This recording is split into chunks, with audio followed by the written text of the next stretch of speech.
I was very blessed to spend 41 years in Papua New Guinea, having gone there in 1963.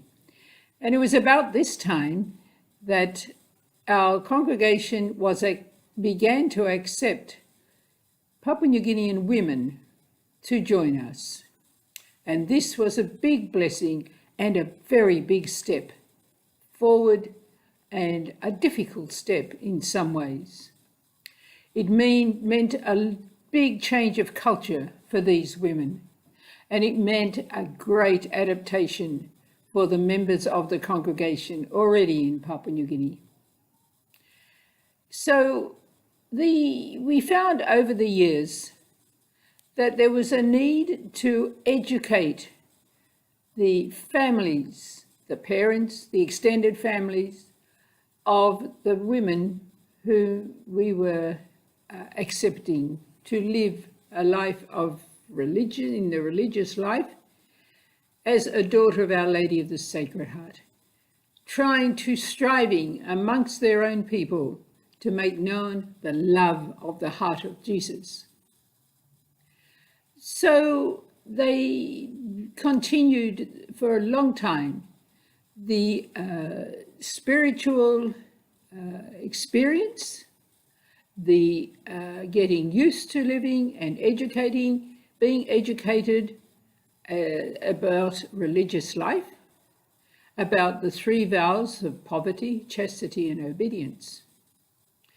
And so we became to the understanding that the parents and the extended families of these women needed education about the religious life. For example, because of the education system in Papua New Guinea, only about a third of the children go on to secondary school, and only about a third of those go on to tertiary education. In our case, to become nurses, teachers, or pastoral workers. And to do this, they needed to have a lot of education training. And that took a long, long time. But when they did become nurses or teachers or pastoral workers or in some other field, they would work for the government, and the money would be greatly appreciated for the upkeep of the sisters. But the families of the sisters needed to know that that money did not go to them. And that was a very difficult thing to happen to a Papua New Guinean woman, that she could not support her family, because now she had a new family. And there were many other points like that where education was needed.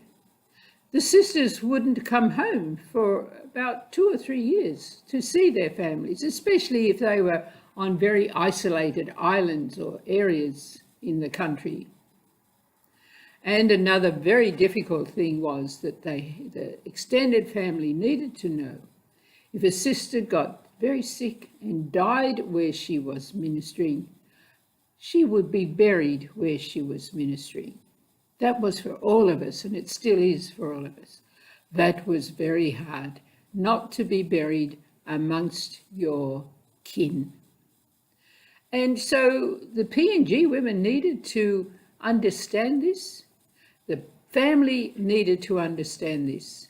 But today we have missionaries amongst the Papua New Guineans in Senegal, South Africa, Rome, Philippines, and now it is a PNG province where it is a full Papua New Guinean administration. Please pray for our Papua New Guinean sisters in our PNG province. Thank you.